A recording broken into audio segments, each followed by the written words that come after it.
Hey guys, so here we are for the replay after the race. I intentionally muted the chat because I could expect that Alan will be a bit upset at me and he's probably going to be yelling over the radio. So while they continue talking, I'm just going to go over the replay for the last lap here just from Chase You and then a few more angles. But I feel like I kind of had my own Max Verstappen Lewis Hamilton incident here where it was going into the final corner of the last lap of the race and I was hanging with this guy like for 7 or 8 laps right on his nose, and I felt like this is an open setup with the Skip Barber series, and I feel like he maybe had tire pressures a bit higher because I felt like the fact that I was doing better in the corners, but he was having a bit more like straight line speed on the straights, it seemed. It just seems like something that would be a difference in tire pressure, but I was just really working to get good corner exits that we could get the slipstream to be right on him, and I felt like as we approached this next to last corner, I got the best exit I have, and I was as close to him as possible than I had been the whole race. I'm like right on his tail, and I get a lower exit, giving me a straighter exit onto the long back straight, and he's defending over to the right hand side, and I'm like, I know I can get him. I know it's gonna be a sketchy entry to this corner, but right at the last moment, I peek to the inside. I get into third gear. I'm kind of drifting, and it looks like I didn't slide all the way back up the track. I definitely slid a bit off of the apron. I mean, you can see how sideways these cars get, and I mean, I don't feel like I understand. I probably could have held it a bit tighter to give him more room. You can just see how far, like, wide, if you look at like where this left front tire is compared to the left rear. And yeah, I'm sliding off of here probably. I mean, I did downshift to third. I did do that, and I feel like my goal was to try to keep the car within this seam, and I'm kind of upset that I basically put half of it outside of that. So, um, I don't. Good thing he didn't flip and hit the wall or anything like that. But I mean, he did give me. I did give him. Yeah, he did provide me a lane, and I is that lag right there? Is there contact? Yeah, there's definitely. I might have slid up into him even if there wasn't lag. But yeah, unfortunate. So I don't like to be involved in those dive bomb last lap moves. I mean, I'm glad he still was able to come home and get a fifth there at the end, just by 2 tenths. To see that from the guy behind's point of view, if he was close enough.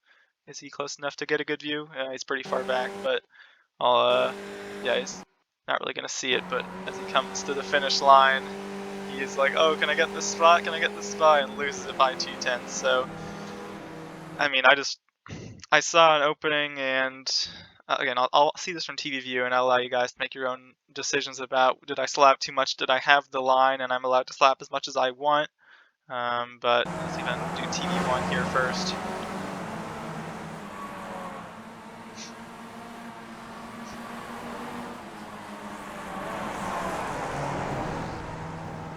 And he just goes flying off. The thing that I feel I noticed in both this incident and the Silverstone incident is how right before the corner, I'm going to go slow motion here, I go to the inside, but this is a horrible entry right here. But if I can move over to the middle, that'll be better.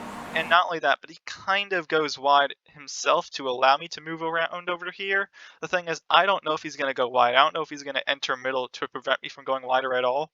So I don't feel like I have the luxury of moving over to be safe. If I knew he was moving over, I definitely would have. That way I probably could have had a better approach to the corner. But it's just like, you like what, half a second in real time to predict that? Like, you're looking inside now, can I go to the outside? And you're already in the corner. Like, I'm saying it out loud in my realization, and it's just so hard to tell. So you can see the brake pressure being applied. I let off kind of right here. I could have held it earlier, could have been, but let's see. Did Ray say anything in the chat? He didn't say anything. He might have said something over the radio, but I mean, netcode. It's hard to say racing incidents when you have netcode and stuff like that. But again, I don't think, have I ridden on board with him yet? I forget if I have, but I will just to see his onboard view of this. And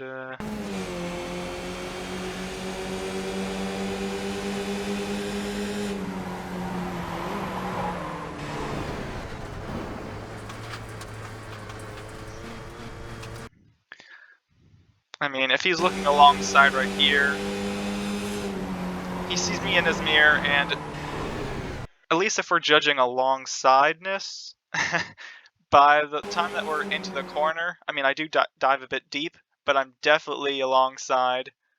I even have a bit of a nose ahead. So Yeah, like I said, I like to try to make passes clean and stuff like that. Netcode is aggravating, and I did slide up a bit more than I wanted to, but just curious about your guys' thoughts about that incident. But hope you guys enjoyed the race, and see you guys next time.